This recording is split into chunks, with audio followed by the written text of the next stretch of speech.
Hey, what's up, guys? Eli Fishman from TalkinBall.net, YouTube, Eli Fishman Sports. Back another interview today. I'm joined by Tampa Bay Rays pitching prospect Michael Mercado. Michael, thank you so much for joining me today. Yeah, thanks for having me. Thank you so much for coming on today.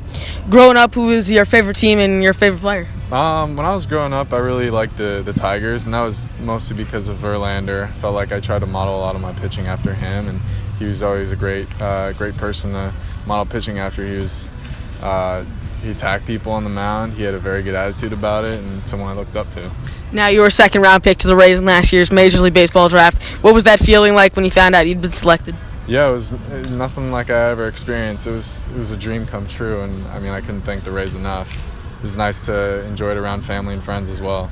Now, you had committed to Stanford, but you had to turn that down in order to play for the Rays. Was that a hard decision? Yeah, it was. It made it a little easier. The coaching staff that had recruited me was actually leaving that year. The head coach had retired, and some of the other assistant coaches were going to coaching jobs at other colleges, so it made the decision a little bit easier, but yeah, still tough decision. Has pro ball lived up to expectations, and would you say there have been any big surprises so far? Just the jump from high school to the pros is so much, and you have to adjust. The game gets a lot faster. I wouldn't say it's necessarily a surprise, but it's something that I've definitely had to adjust to. Now, some people say that high school to pro transition, it's huge. You're playing with high school kids, many of whom aren't going to play pro ball, many of whom aren't even going to play college ball.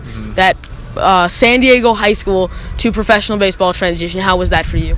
I played around a lot of good players, and there were quite a few guys that got drafted that are in major league organizations now, and getting to face those guys, I knew I was facing some of the best players around the country, and it really prepared me for this moment. So, now, what pitches do you throw, and how do you feel you mix them up? Yeah, I throw a fastball, two-seam and four-seam, as well as a curveball, a changeup, and I'm starting to develop a slider. And I just try to keep hitters off balance. Right now, I'm really finding success with a fastball-changeup combo.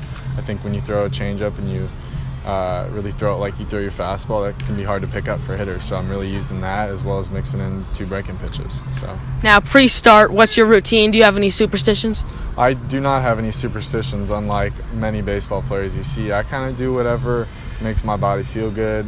Just whatever I need to get ready for that day, I'm going to do it. Whatever, just how I feel, based on how I feel.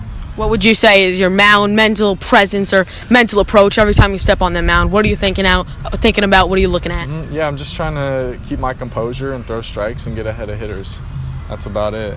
Very simplistic approach, I think.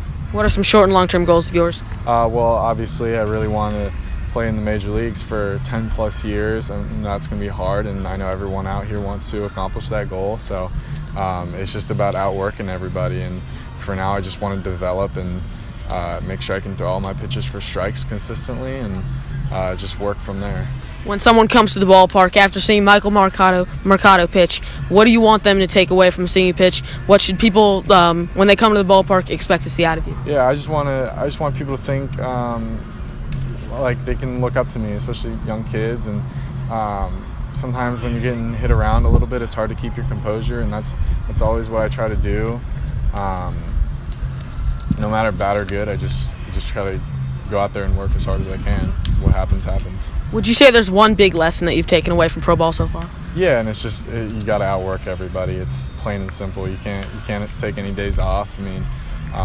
However, if you are hurt or you are injured, you need to listen to what your body tells you and go off from that. But I would just say just working harder and every day. Now, they call it the minor league grind, specifically last year in the GCL, waking up early, going on some of the long bus trips in Florida, and, just waking up early and going at it in 100 degrees. Yeah. How long would you say it took you to get used to that grind? I would say I can adapt pretty quickly to things.